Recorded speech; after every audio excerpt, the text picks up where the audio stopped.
Cars today are faster than ever. They're safer than ever. They're packed with more technology than NASA used to land on the moon. So, let me ask you something.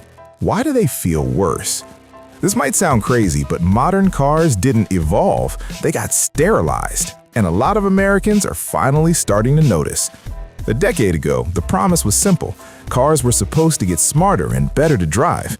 Instead, what we got were rolling smartphones with steering wheels, screens everywhere, touch controls for basic stuff, fake engine sounds pumped through speakers, and software updates deciding how your car behaves. On paper, that sounds like progress. Behind the wheel, it feels like something important got lost. And no, this isn't just nostalgia talking. Let's talk about feel. Older cars, even early 2000s cars, talked to you. You felt the road through the steering wheel. You felt the engine vibrated idle. You knew when you were pushing the car too hard because it told you. Driving required attention. It required skill.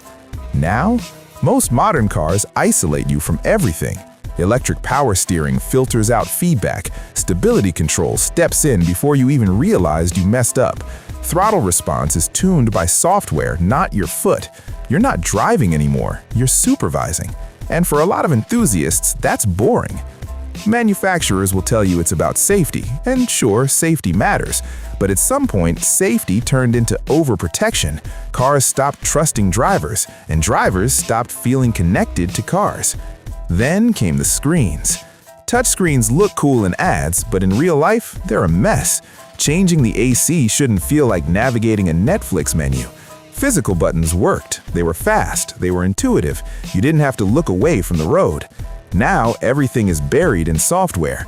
And that leads us to the real breaking point for a lot of Americans: subscriptions.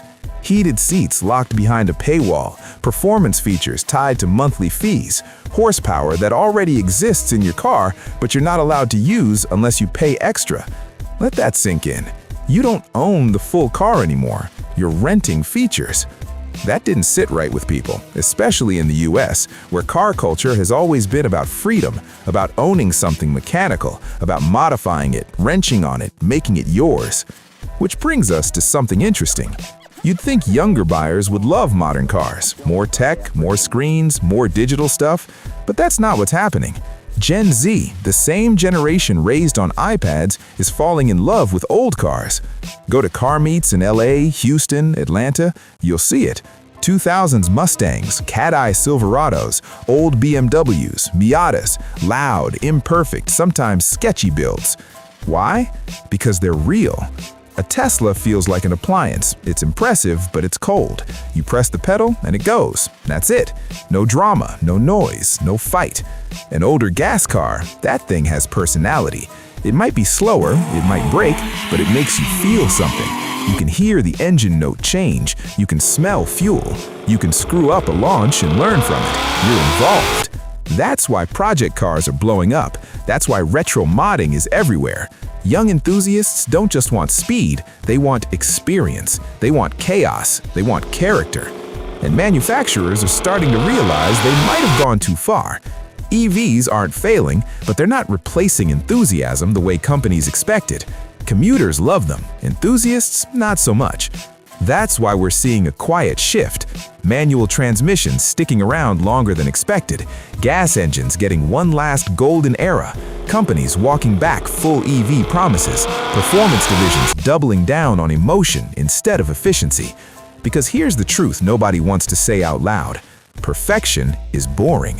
The same way vinyl records came back, the same way film cameras came back.